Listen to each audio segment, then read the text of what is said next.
I want to start by saying how much this day means to me, and that I want my baptism today to symbolize a true change that has happened in my life. A change of heart that I'm excited to share with Oasis Church on this Sunday morning. Throughout my life, I've really had things backwards. I was living life for myself and didn't have a care in the world truly for other people. Turning to God was something that I did only when it was convenient. And with all the sin in my life, I was allowing Satan to truly control the way I acted, who I was, and what I did. God was always there, bailing me out through the struggles, but I never really developed a close relationship with Him or had interest in doing so.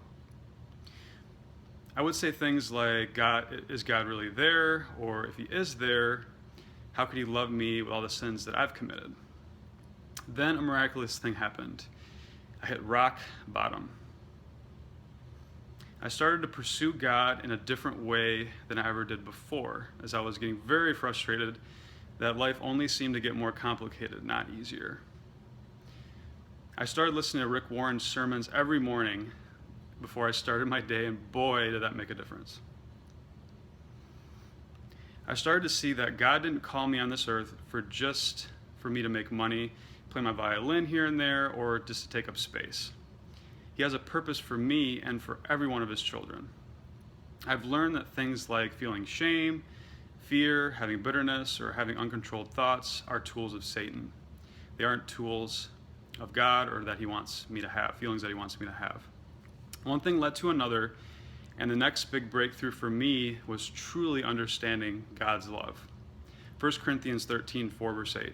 Love is patient, love is kind. It does not envy, it does not boast, it is not proud. Normally when hearing this verse in the past, I would always think of it only in the way of how we should act with others. What I didn't realize is that God created love, and He is love. There's a verse that also explains who God is.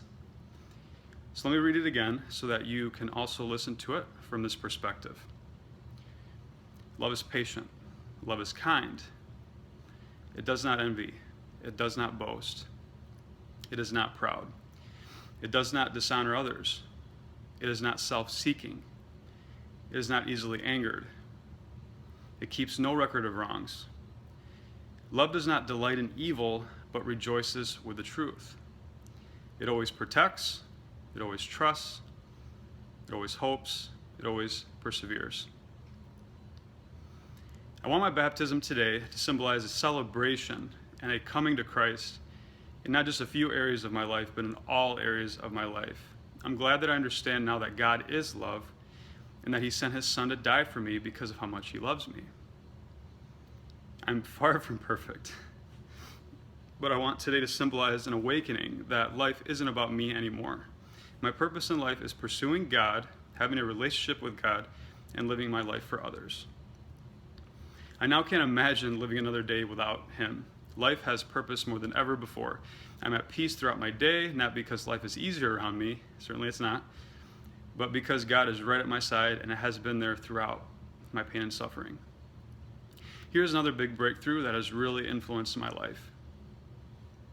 I now understand that my number one purpose in life is that God put me on this earth to love me. Once I truly understood that, it's made my life a whole lot easier. The cluttered inbox I have, the things I haven't figured out on earth and business, or anything else that used to stress me out just doesn't, at least as much. I now understand that God has a purpose for everything and He is good. I understand the gifts and talents that He has given me are not to be used for myself, but to be used to help others. When things are going bad in my life, I pray that I will continue to focus my attention on God and not on figuring things out myself. The analogy that I think a lot about is how God is our pilot of life. We would look really silly flapping our arms as we were trying to land on the runway.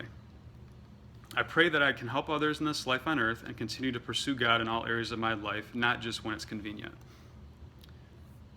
Romans 12, verse 2, do not conform to the pattern of this world, but be transformed by the renewing of your mind.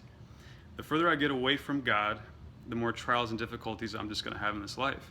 The closer I get to God, the more my life is going to be transformed. God is now my best friend. Although I have sinned and do not deserve God's gift of heaven, I am humbled by Jesus' words in the Bible in Luke 15, verse 4, the parable of the lost sheep. If a man has 100 sheep and one of them gets lost, what will he do? Won't he leave the 99 others in the wilderness and go to search for the one that is lost until he finds it? And when he has found it, he will joyfully carry it home on his shoulders. When he arrives, he will call together his friends and neighbors, saying, "Rejoice with me because I have found my lost sheep." In the same way, there is more joy in heaven over one lost sinner who repents and returns to God than 99 others who are righteous and haven't strayed away. This verse is a true analogy for me, and I hope it will be for you as well. I am so thankful that God has loved me so much that he has sent Jesus to die on the cross for me. Thank you, God, for caring so much about me. I pray I will not live another day without thanking you for the tremendous gift you have given to me.